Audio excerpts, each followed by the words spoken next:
Welcome back, everyone. Welcome back to this channel. We're specialising at the moment. I seem to have drifted into the habit of looking at hands. Although this is a channel that covers all things Vedic, we're interested in Jyotish, Ayurveda, but I sort of drifted into Hastareka. So staying on that theme, I've asked Dr. Sulabh Jain to come on and speak to us today. Now, Sulabh's an interesting character. He has author. He has a very successful channel, Chariot Palmistry, lots and lots of strings to his bow, very interesting person. So I thought it'd be great to ask him on today to talk about what he's doing. So this is a rather large topic, and this is not a talk or discussion on how to read hands, but we're going to go over a lot of the techniques that are used, particularly in the Indian tradition, which is something that obviously interests me more.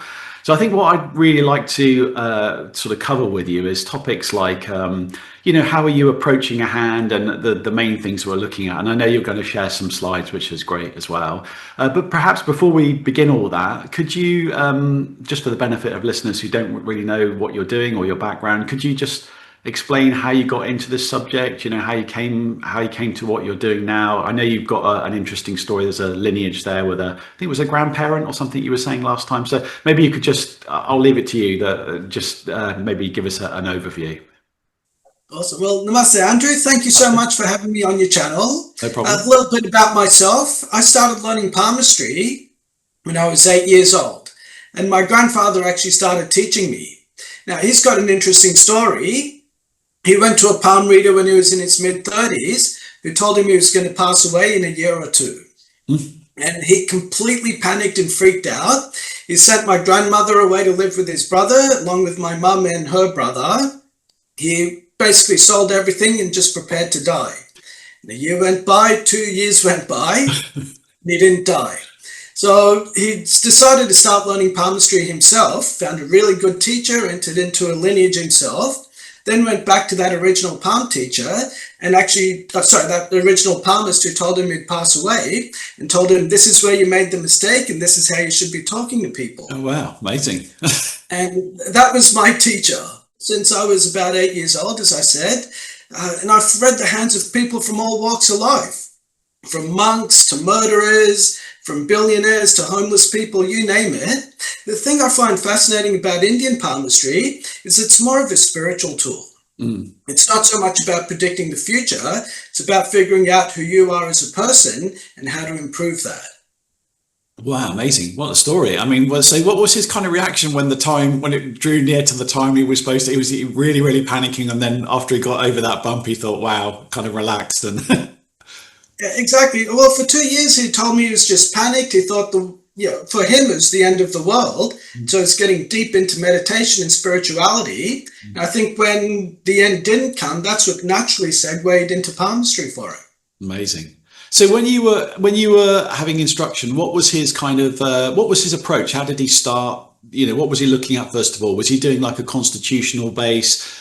Did he have any interest in sort of Ayurvedic, the different constitutional types? Was he looking at hand structures, or was it purely about the lines? And I know the Indian tradition has got a big tradition of using the symbols. They love looking for these sort of symbols all over the palm. What was your introduction to it? How did he sort of teach you? Yeah. Well, he started out by teaching me the primary lines, the lifeline, headline, and the heart line. And from there, he expanded into all the symbols and the other minor lines too.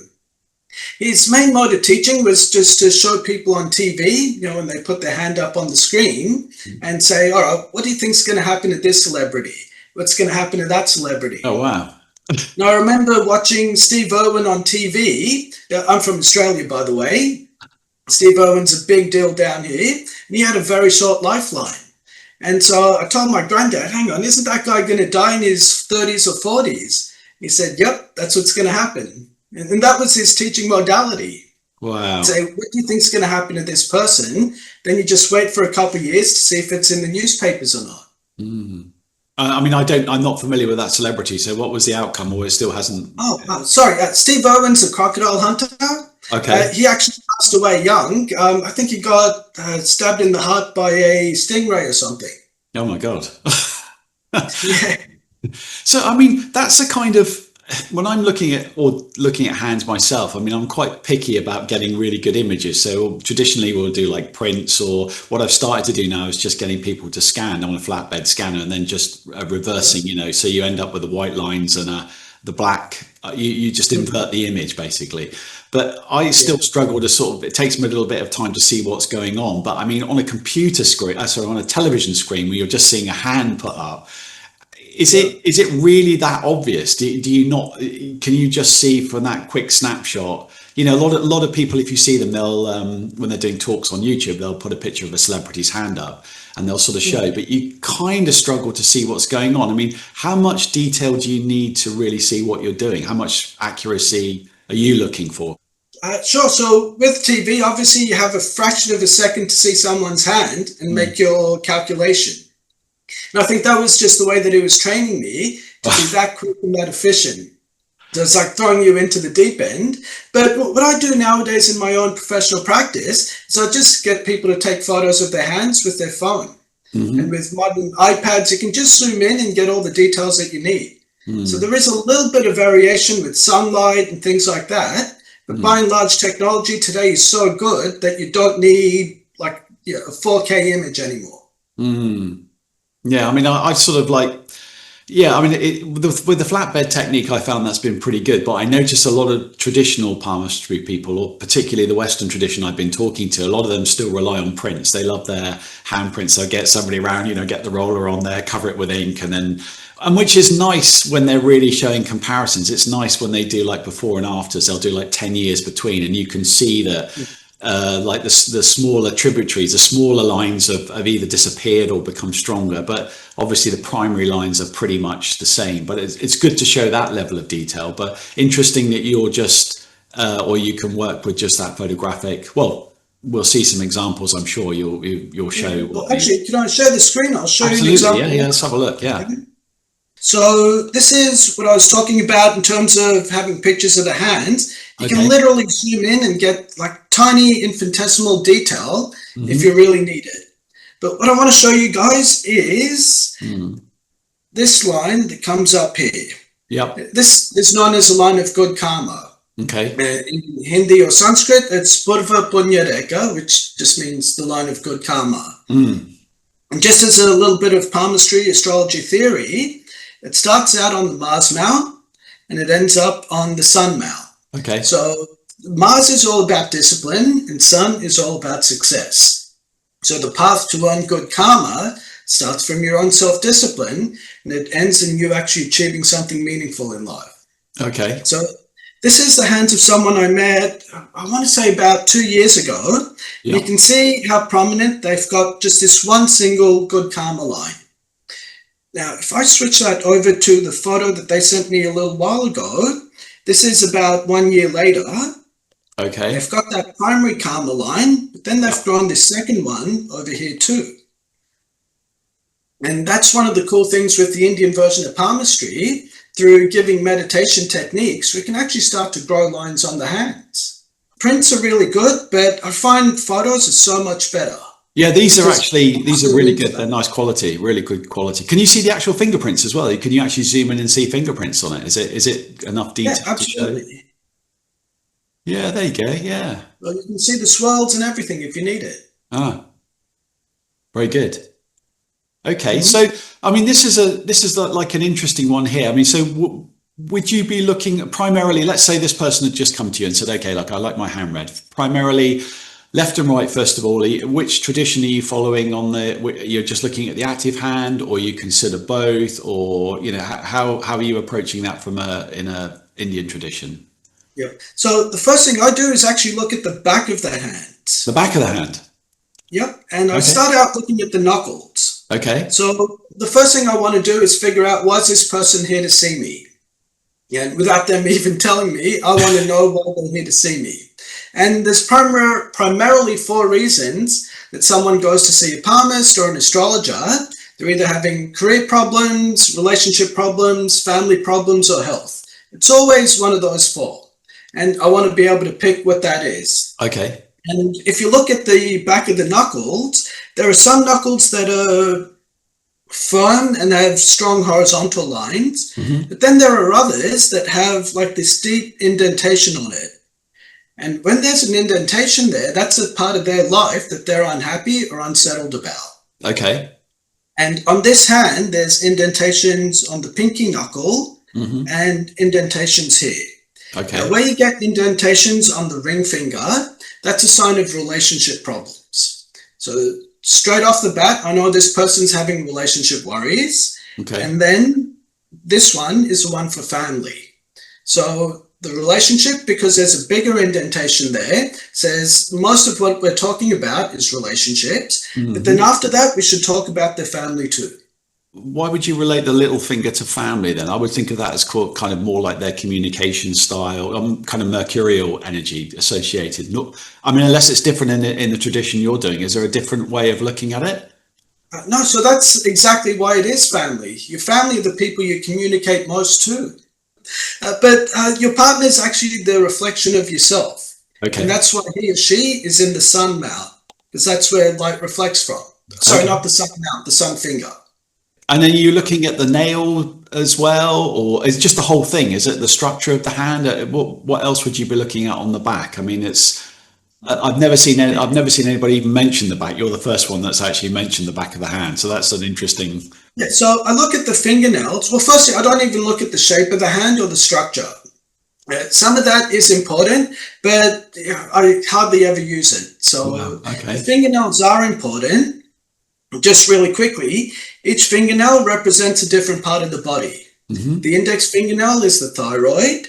The middle finger fingernail, is the immune system. Okay. This one here is the liver and kidneys. And this one here, the pinky, is the digestive system.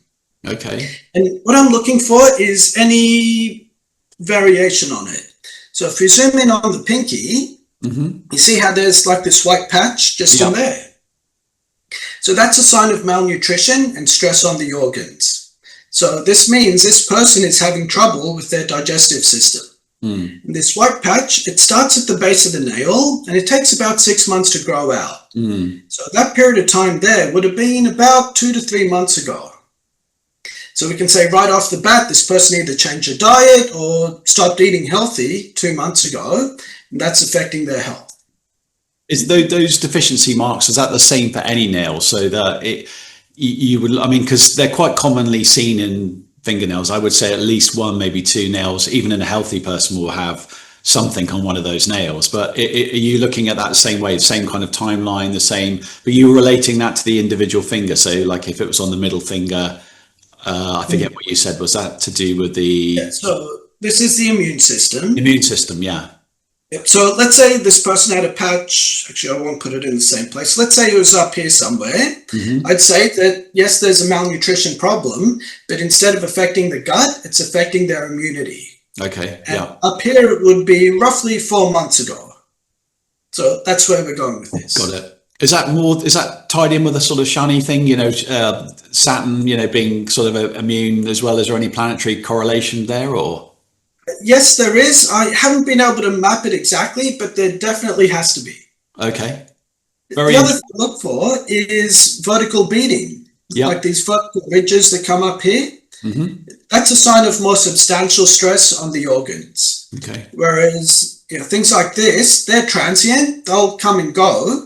But where you get like these vertical lines, that's far more serious. Right. So in that case, I advise people to go see a doctor and just to get that checked out. Very interesting. Yeah, amazing. Yeah, but that's how I start my readings. Figure out why this person's here, and if you can tell them why they're here, they have a little bit more trust in you. Okay.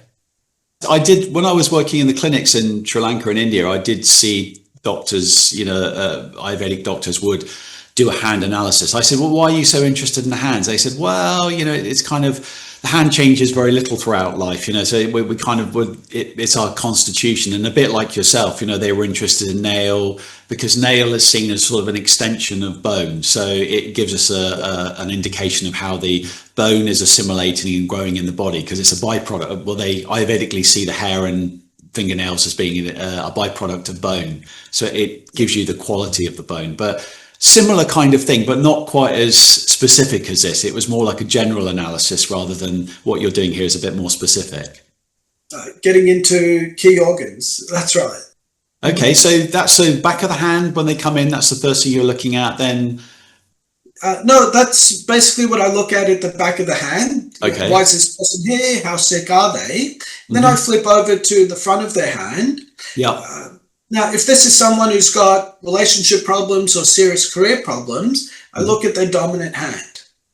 Whereas if it's other stuff, then I look at the left hand to get more of a spiritual understanding of what path this person's going on. But if there's a big discrepancy between left and right, if they really look different, how would you see that? Would you say this person isn't, they've got these spiritual aspirations, but maybe physically that's not manifesting, or there's two very different sides to this person's private life and, public life, something like that?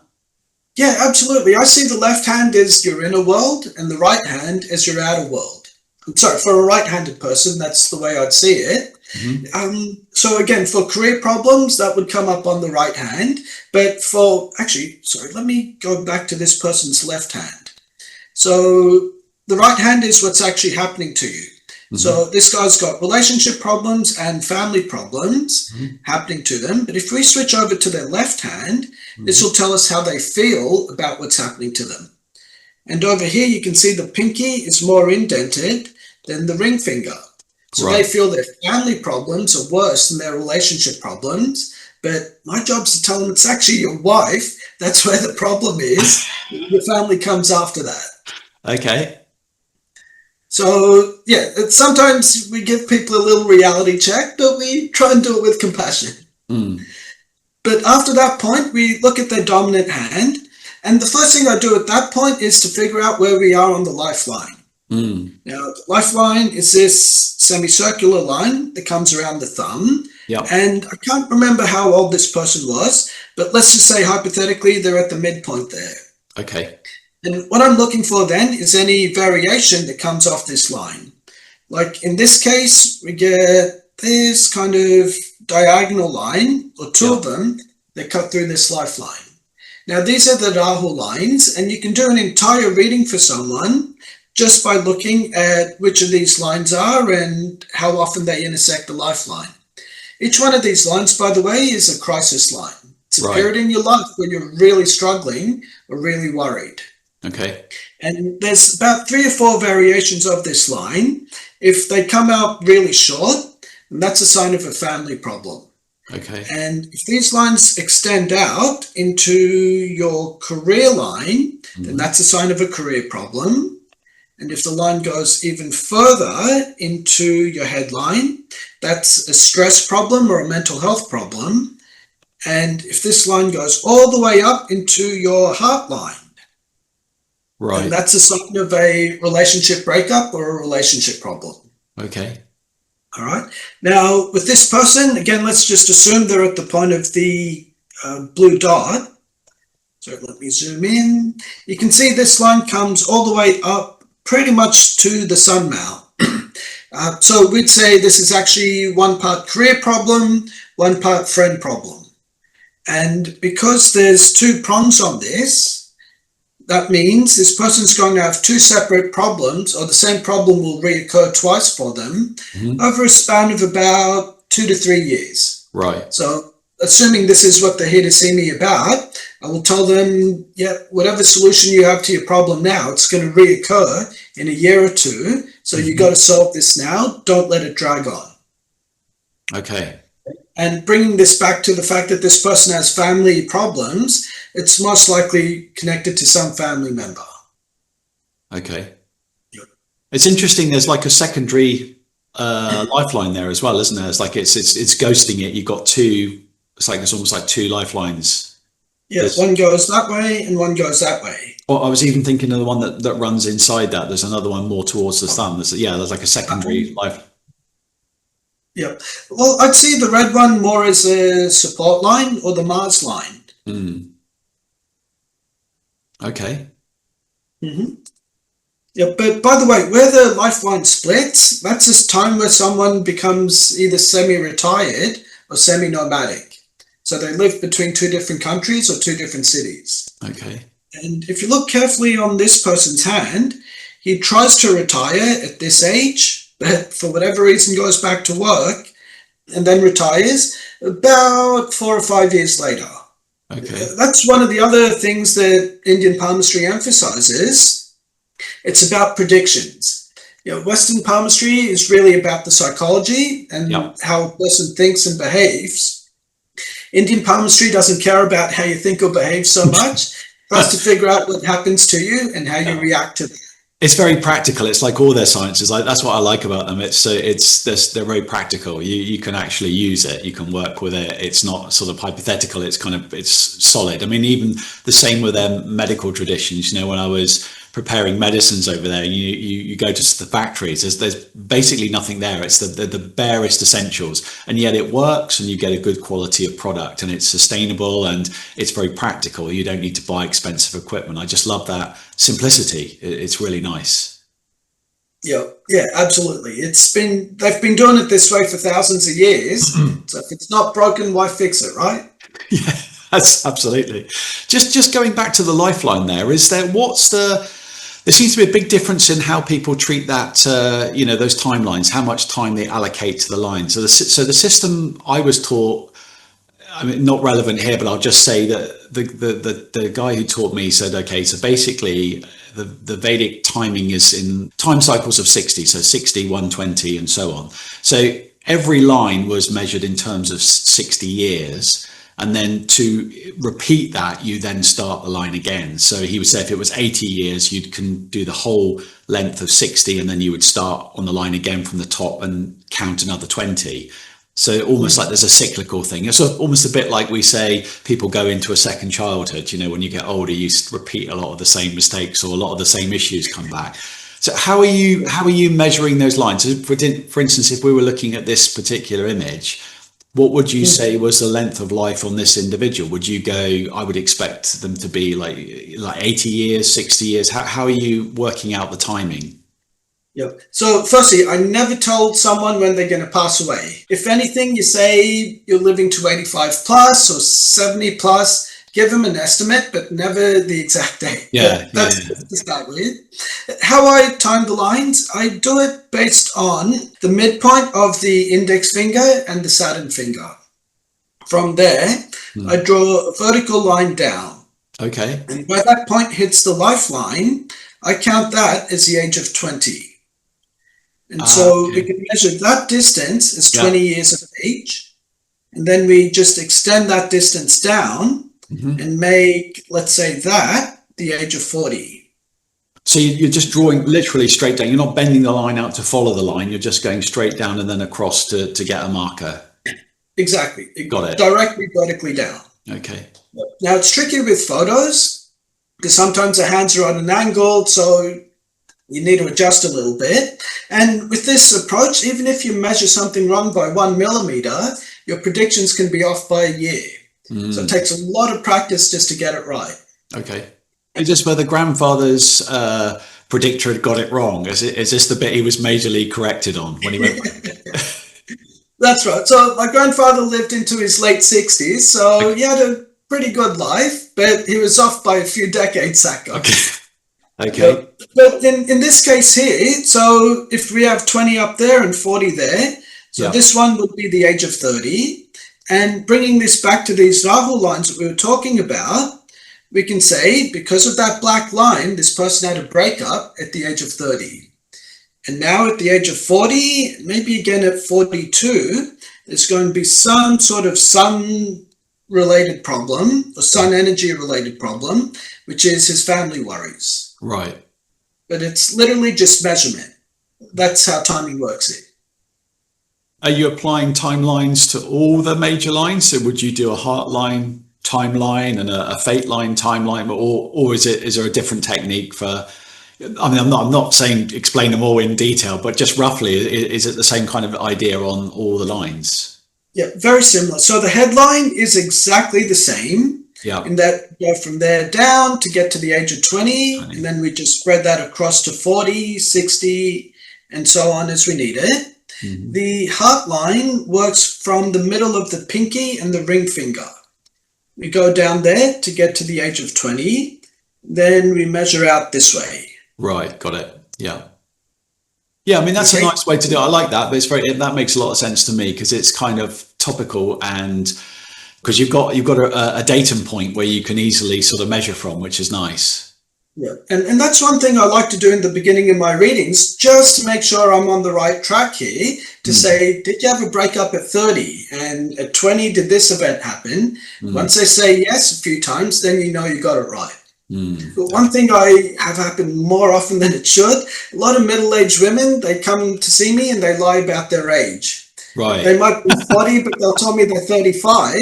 I'm telling them stuff that happened 5 years ago and not knowing it until like 10 minutes into the conversation. Okay. You've got to be very tactful there. You're going to have to come up with a good line of questioning which arrives at the truth without getting too detailed. Yeah, that's right. When I look at that one, the two things that really, or this particular image, the two things that stand out for me, it could just be a lighting thing, but obviously the fate line's incredibly strong. And you've got, I can see one half of that Venus girdle is really like deep, coming off the forefinger at the bottom there, surrounding the middle finger. There's sort of like one that's quite grooved on one side. So that sort of draws my eye a little bit. I don't know whether that's something that would leap out a bit for you, or what might be of more interest in here. Just that whole pad around the forefinger looks even more puffy and more raised, like it's kind of more pronounced. Absolutely. So there's 2 or 3 interpretations here. Firstly, I'd see that as maybe a break on the heart line. Where it breaks under the middle finger, that's a sign of eyesight problems. So the bigger the break, the worse the eyesight problem. So I know right off the bat, this person's got either glasses or astigmatism. Something's not right with their eyesight. That's the first thing. Secondly, you'll notice the Saturn line actually merges into that girdle of Venus and goes into Jupiter, which means this person will build their career based around spirituality later on in life. And then the third thing is, if you look at this little geometry just before there, we call that a saint symbol. And a saint, it's a sign of spiritual protection. So this tells me later on in life, this person's going to get really into spirituality and then build their career off that. And probably the thing that's going to draw them into spirituality is all the hardship that girdle of Venus is going to create. Yeah, definitely. Because I mean, astrologically, Venus and Jupiter are both like gurus. They're both teachers. They just have a sort of slightly different message. It's like Venus is kind of a bit more indulgent. Yeah, that's absolutely right. The way I always think about it is Venus tries to help you, but his students don't always listen. Yeah. And Jupiter always teaches you the right thing, but his students think they know better than him. Yeah. And they always get into trouble for different reasons. Yeah. Yeah, those kind of characterizations of the grahas are really good. I mean, they really help you understand the energetics behind this is why I can't, talking to a lot of the Western tradition people now, obviously that whole planetary thing's been more or less, I wouldn't say completely erased, but they don't like to go there because they don't want to really associate what they're doing so much with the astrological roots. And they say they don't really see palmistry as having astrological roots. A lot of people I was talking to in the Western tradition say, oh, that's just a later thing that was brought in. But it makes sense to me that would have been an earlier thing, because if you look at the oldest Indian texts, around sort of 1st, 2nd century, they are astrological texts and they do mention the palm in there. So it seems that the Indian tradition would be really wedded to the whole astrological interpretation. So are you thinking planets when you're looking at the hand as well, or not so much? Yeah. Oh, absolutely. Yeah. So palmistry and astrology started from the same group of monks. So in the ancient Indian world, all the monks were astronomers, they were philosophers, they were Ayurvedic doctors, they were palmists, astrologers, and everything else. So they all start from the same lineage. So the person who learned palmistry would also be taught the basics of astrology. And if you're familiar with the Ramayan, there's a whole code of astrology and palmistry within that. So I actually wrote a book on this, and we'll maybe link to it afterwards. Definitely. But within the domain itself, there's so many references to astrology and palmistry. And if you just know how to interpret that, then that will open up a whole new world of interpretation. Okay. How about looking for, could you give us an example of, say, like, well, you already did, you just showed us the saint, but I mean, something else, like maybe demonstrate how a symbol might become prominent in a hand? Have you got one Sure. where you've... Okay, cool. So the first thing I do is to look at the base of the hand. Normally, this is the Mount of Ketu, which is all about your past lives. Yeah. So any karma that you've brought into this world will come up as a symbol on this part of the hand. And after that point, it's literally just a matter of looking at the different lines and the geometry over there. Like this one over here that I've drawn really poorly is a triangle with two squares underneath it. Got it, yeah. And that's known as a temple symbol. Okay. So you see temples on the hands of people who were born to either start up their own charities or to build a temple. So one thing I'd tell this person is your life purpose is actually to build a temple or to do your own charity. And a lot of times this is a subconscious call that they have. You know, they just wake up in the middle of the night and think, I have to feed hungry people, or I need to go donate to this cause. And this is what this symbol creates. Okay. So I usually start out looking at that. And the other thing is, just at the base of the hand, there are 4 lines that come through here on most people. Yeah. Each one of these lines represents a different grandparent. So the line down here is a line for your paternal grandfather, your father's father. This is your father's mother, your mother's father, and your mother's mother. And each person represents a different aspect of your life, astrologically, but also in terms of palmistry. So coming back to this symbol here, you see how there's, let me do it in a different color. There's kind of an influence line, or 2 of them, that connect from the grandmother, maternal grandmother, into the temple. So that tells me that your karma for this charity project comes through her lineage. So oftentimes it's about building that charity in her part of the world that she came from. Interesting. Yeah. Now, another fun fact, I always look at the line for the maternal grandmother to give me tips about relationships. Because your mother's mother, well, the way I look at it from an astrology perspective, your mother is in the 4th house, and her mother is 4 houses away from there, which becomes the 7th house, which is the natural one for relationships. So if you have trouble in your marriage, it's because your grandmother had a lot of struggles in her marriage. So your grandmother would have taught your mother how to love, and your mother would have taught you how to love in a healthy or unhealthy kind of way. So the line down here often mirrors the marriage line up here. So I always like to look for variations there. But coming back to your question about symbols, whenever you see this, always look to wherever you see a symbol, look to see the major line it connects to. In this case, it connects to the Saturn line, which is karma, hard work, it's your career almost. But also look to see what family member it connects to, like here. So you can start to connect the dots and build a narrative that way. Okay. Does that make sense? Yeah, absolutely. Yeah. I mean, it's just it's not something I'm familiar with, but of course I'm open to hearing how you do it. It's fascinating to watch you sort of look at these things on the palm. Yeah, amazing. Okay. Could I ask you a little bit about one thing that is consistent with every interview I've done with people I've discussed about the palm, particularly in the Western tradition? Nobody looks at the bracelets. They have been completely erased. It's like, oh, they're inconsequential. Is that something that you'll look at as well? Are you interested in that? So for most people, I look at these semicircular lines that come up just on top of the bracelets. Okay. These are a sign of food allergies or a food digestive problem. So if these lines are thick, I advise them to get a food allergy test done. That's the main thing I look at. But you're talking about these lines that come through here. So I associate this with the planet Ketu, which is all about your past lives. Just as the whole mount up here is about your past lives. That's why most people don't look at them now and why they've been erased. There's no actual way to verify what happened in your past life. Right. So you can draw loose parallels, but you can't really get into specifics like you can with the lifeline or the heartline or anything else. Aside from the four major lines, what would be the kind of the secondary lines that you're really sort of super interested in? So, for instance, again, I mean, I can only refer this back to previous interviews recently, and with Western tradition, they're very interested in the Mercury line because of they're looking at that really as a health line. Are you in your tradition? Is that similarly so? Or they look at the Mercury line as being a big health indicator, or?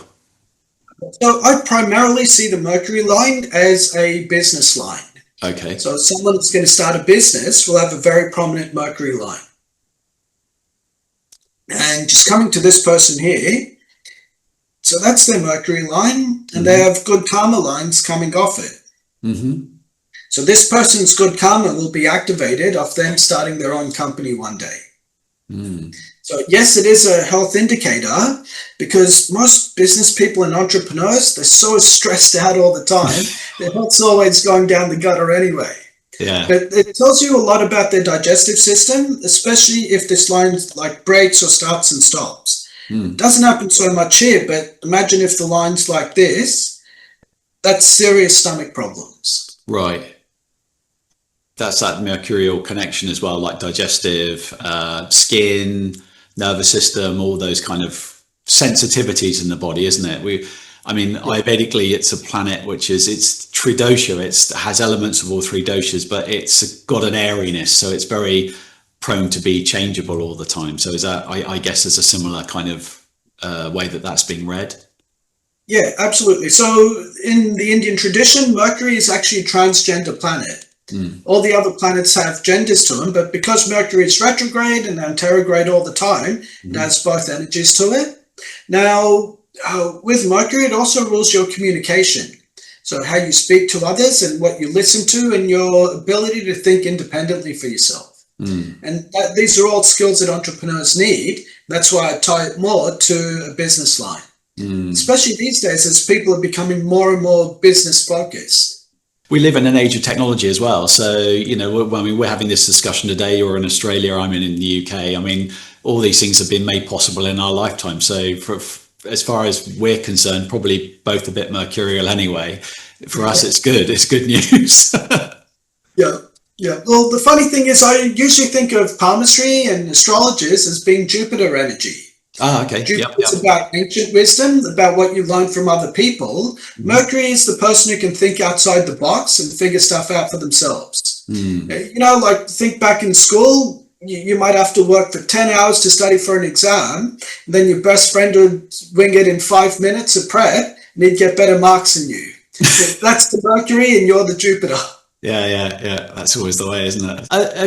Are you yourself doing a bit of a crossover? So obviously we've been talking about the palm, but you have a good knowledge of Jyotish as well. So will you look at both? Are you looking at the chart as well? Will you draw up a chart when you're doing a person's hand at the same time, or do you tend to keep the two separate? Somebody comes for a hand reading, you're just doing purely working with that, or will you look at the birth time if it's available? So there's actually, you don't need the birth chart if you have the fingers. So there's 12 phalanges on the hand, and each one represents a different zodiac sign. Okay. So what I look for is vertical lines to show me where auspicious planets or stars are. And in this case, this is the area for Taurus. Okay. So I know whenever a planet transits through Taurus, like Jupiter was about a year ago, something good's going to happen to this person. And horizontal lines, that's malefic energy. So whenever a bad planet goes through this part of the hand, and this is Aquarius, by the way, where the North Node Rahu is going through, and that means something bad is about to happen to this person. So I don't specifically look at the birth chart. I can do it all through here. Yeah, amazing. And that comes back to what I was saying before. Palmistry and astrology, they were created by the same group of monks. So they're actually sister sciences. But if you read a lot of the old, particularly the Indian palmistry books from the late 1800s, they hated astrologers. For them, astrologers were like the competition. So they kept talking down to them, but they only changed their tune in like maybe the late 1900s. So when we spoke briefly last week, I was asking you about nakshatras as well, and you said, "Oh, we can read that from the same sign." So given that you've got a 30-degree sign, you've got a 13 degrees 20-minute nakshatra, what are you literally doing? Are you looking at 2.25 nakshatras per sign on the flanges of the fingers? Exactly. So this is Aries, Uh-huh. Taurus, and Gemini. Okay. So the first nakshatra, Ashwini, rules that part of the finger. So Right. if we had a lot of vertical lines here, I'd say Ashwini is very auspicious for you, right? And Yeah, got it. next one, and then the next one, we divide it up like so. Yeah. And then the next one goes into this part of the hand, Yeah. like so. I've never seen it done like that before. I've seen parts of the hand assigned to a particular nakshatra, but they don't always correlate well because they're using the whole hand and not just the fingers. So there's a difference there. But yeah, that's an interesting. I could see that. That would be quite good. That would be a good way of doing it. Yeah. Again, this system takes a lot of practice, and when I do my readings, I don't even look at that, the nakshatras. I just focus on the big picture stuff of each zodiac sign. So if you can get that right, then the detail of the nakshatras, you don't really need that unless there's something very specific or like the person's going through a huge crisis that needs that extra attention.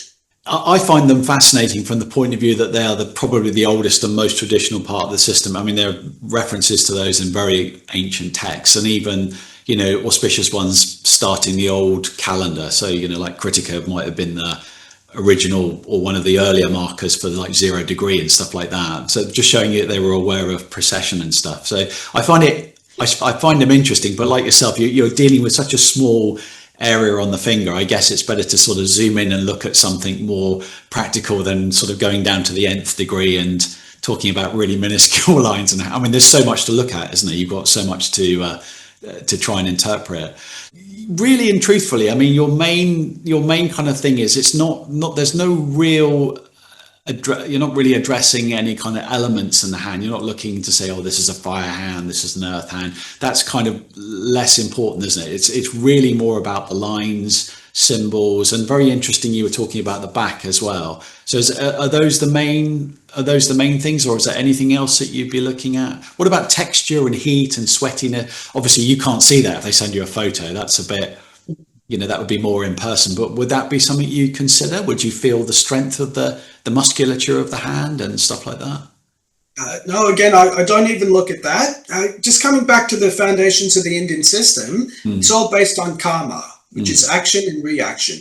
So I want to know why this person's here to see me, how to get them out of the current problem or dilemma that they're facing, but also what did they do in their life previously that created this current problem? So if I can get the action, I can understand the reaction and then the next step in that link. So the personality, and if someone's a fire sign, a water sign, or what have you, that's not so important in so much as what did they do, what were they thinking that's created their current life, and how do we get them out of that? Okay, interesting. I know we'd spoken briefly last week about the fingerprints. I know you said that's not. Have you ever come across anything text-wise or anything your grandfather mentioned or any sort of traditions? Have you ever seen anything really mentioned about that? Because that's something that's it's bugging me a little bit at the moment, because I see these very old Indian drawings of hands and they'll have pictures of the conch shell on the fingertips, or they'll have the world, like the chakra.